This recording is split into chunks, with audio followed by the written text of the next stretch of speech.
Аянд баримтат цуг. Өнөөдрийн дугаард Орсын MAP гэж олон улсад нэрлэгддэг Оросын зохион байгуулалтын гэмт бүлгийн бүтэц зохион байгуулалт нь ямар байдаг талаар бичлэг бэлдээ оруулж байна. 1990 он гарснаар зөвлөлт толгойд улс задарснаар Оросын MAP гэх ойлголт бол дэлхийн нийтэд бол төгсөө. За Оросын MAP буюу зохион байгуулалтын гэмт бүлэглэл нь үндэстэн дамсан үйл ажиллагаа бол явуулах болсон. За гол үйл ажиллагааны чиглэл нь болохоор далд эдийн засгийг ерөнхийд нь бол удирддаг. За хүний 8 анхаар тамхи зэвсгийн 8 рекет буюу бусдыг дарамтлах, за сүрдүүлэх замаар татвар авах, за мөрөөдөө тоглоом, үйлдвэр үйлчилгээ, банк санхүү, хөрөнгө оруулалт гэд маш өргөн цар хүрээг бол хамарч бол үйл ажиллагаагаа бол явуулдаг. За одоогийн байдлаар бол 44 оронд болохоор үйл ажиллагаагаа бол тогтмол явуулж байна гэж үздэг юм байна. За бусад орны хувьд болохоор тухайн орны гэмт бүлэглэлүүдтэй холбоотой бол үйл ажиллагаа явуулдаг гэж бол үздэг юм байна. За ялангуяа одоо үйл ажиллагаагаа бол хөрш орнуудтай бол идэвхтэй явуулдаг гэж бас үздэг. За Оросын зохион байгуулалтын гэмт бүлэглэлийн үүх түүхээс нь ярил 17 дугаар зууны сүүл 18 дугаар зууны ихэнх үед Оросын хаант улсад террористийн бослого гэж бослого хөдөлгөөн бол гарч байсан. За тухайн үед болохоор террористчид нь болохоор бүлэг зохион байгуулалтанд орж дээрэмд тонол хийх, аллах, хүчин гээл бусад тосгодуудыг галдан шатах зэрэг асуудлууд бол гарч байсан юм байна. За тэр үеэс эхлээд бол бүлэг гэх ойлголт бол Оросын нийгэмд бол гарч ирсэн юм байна. За Оросын хаант улсын үед ч гэсэн бүлэг гэх ойлголт нь бол байсаар ирсэн. 1917 онд Оросын хаант улсад хувьсгал гарч за зөвлөлт холбоот улс тогтсноор НКВД буюу нууц цагдаа гэх байгууллага зөвлөлт холбоот улсад үйл ажиллагаа явуулж байгаа зохион байгуулалтын гэмт бүлгийг бол бүрэн устгасан гэж үздэг. За 1930-ад онд буюу Сталины үед зөвлөлт холбоот улсын өнцөг булан бүрт ГУЛАГ буюу хөдөлмөрөөр хүмүүжүүлэх лагер бол маш ихээр бол бий болсон. За тухайн лагерт болохоор улс төрийн хоригдол болон гэмт хэрэгтнүүд гэсэн хоёр ангилалтай хүмүүс бол хоригдож байсан. За гэмт хэрэгтнүүдийн бөөгнөрл тухайн лагерт гэмт хэрэгтнүүдийн бөөгнөрл болсноор бүлэглэх их ойлголт бол дахин бий болсон. За ГУЛАГт хоригдож байгаа хоригдлуудыг болохоор 1941 онд гарсан дэлхийн 2 дугаар дайнаар торгуулийн сум нэртэйгээр бол дайнд бол маш ихээр оролцуулж байсан. За Сталин өнгөрсний дараагаар 1960-ад оны үед бол ГУЛАГ гэх хөдөлмөрөөр хүмүүжүүлэх лагерыг бол татан буулгасан. За эндээс бүлэг гэх ойлголт бол зөвлөлт холбоот улс даяар бол тархжээ. Учир нь эрүүгийн гэмт хэрэгтнүүд тухайн үеийн нийгэмд өөрсдийн Воровский мир буюу эрүүгийн ертөнцийн хиллэг, соёл, хуулийг болохоор нийгэмд одоо дэлгэрүүлэх болсон. Зөвлөлт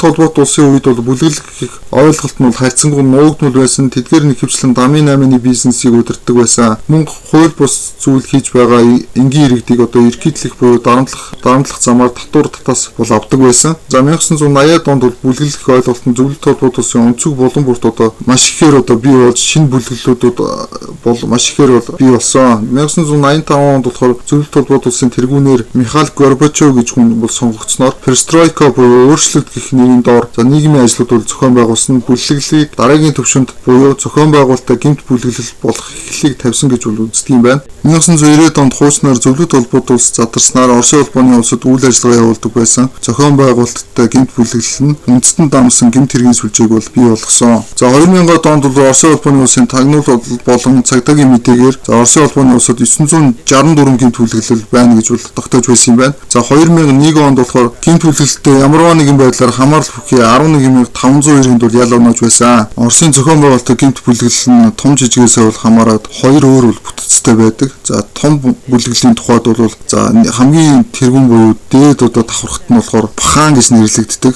За тэгэхээр тухайн бүлгийн бол толгойлогч бол байдаг юм байна. За тухайн бүлгийн бол хоёр дахь хүнээр бол офшок гэж нэрлэгддэг. За тухайн бүлгийн санхүүж буюу санхүү барьдаг нэгэн байдаг юм байна. За тухайн этгээд нь бол тухайн бүлэгтэй холбоотой бүхий санхүүг бол хариуцдаг, мөн захиран зарцуулдаг нэг юм байна. За бүлгийн гишүүдэд бол цалин хөлс урамшуул зэргийг бол олгодог. За шинэ бизнес хийх төсвийг бол бас гаргадаг юм байна. За тухайн бүлгийн олж байгаа бүхий л мөнгөн хуримтлал бол түүн дээр бол төвлөрдөг. За тухайн бүлэгт эрх мэдлээр бол 3 дахь хүн болохоор бригад буюу жижиг бүлгийн толгойлогч бол багтдаг. За тухайн зохион байгуулалтын гэмт хэргийн бүлэглэл нь болохоор нийт хичнээн бүлгийг дотроо нэгтгэснээс хамаарат бүлэг тус бүрийн толгойлогч гэгддэг. Одоо бригад гэх одоо ангилал багтдаг бол хүмүүсийн тоо бол гардаг юм байна. За бригадын доор болохоор авторитет буюу хийж буй тухайн бизнесийг удирддаг нэгэн бол багтдаг. За тухайн жижиг бүлэг нь бол хичнээн бизнес хийж байгаагаас хамаарат авторитет гэх албан тушаалтай хүмүүсийн бол тоо бол гарна. За тухайн авторитет гэх хүмүүсийн доор болохоор боевекууд гэж нэрлэгддэг тухайн бүлгийн бол үндсэн гишүүд бол багтдаг. За боевекууд бол тухайн бүлгийн бол хамаг бол хар ажлыг бол хийдэг юм байна. За бүлгийн үндсэн гишүүд буюу боевекуудын доор бол шестерка буюу 6 гэж нэрлэгддэг хүмүүс бол багтдаг. За тэдгээр хүмүүс бол тухайн бүлэгт элсэж байгаа нийгэм гэж ойлгож болно. Гэхдээ тэдгээр хүмүүс нь өөрийгөө одоо тухайн бүлэгт үнэхээр зүтгэж чадна гэдгээ бол хамгийн түрүүнд баталж харуулснаар бүлгийн үндсэн гишүүн болох боломжтой. За өөрсдөө баталж харуулах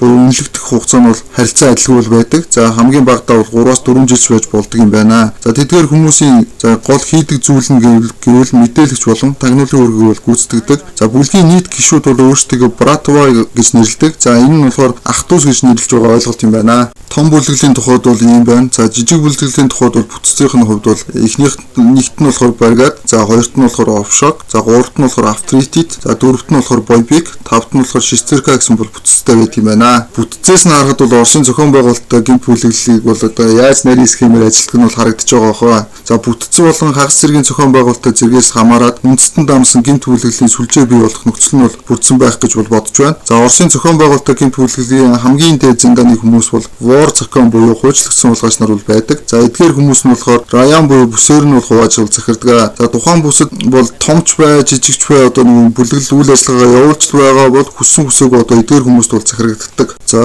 Оросын зохион байгуулалттай гэмт бүлэглэлийн бүтцийг бол ерөнхийд нь ярихад бол ийм байна. Манай сувг болохоор өмнөх дугааруудад Оросын зохион байгуулалттай гэмт бүлэглэлтэй холбоотой бичлэгүүдийг хийж бол нийтэлсэн. За та бүхэн илүү дэлгэрэнгүй мэдхийг хүсвэл өмнөх бичлэгүүдийг бол үзэж сонирхох боломжтой.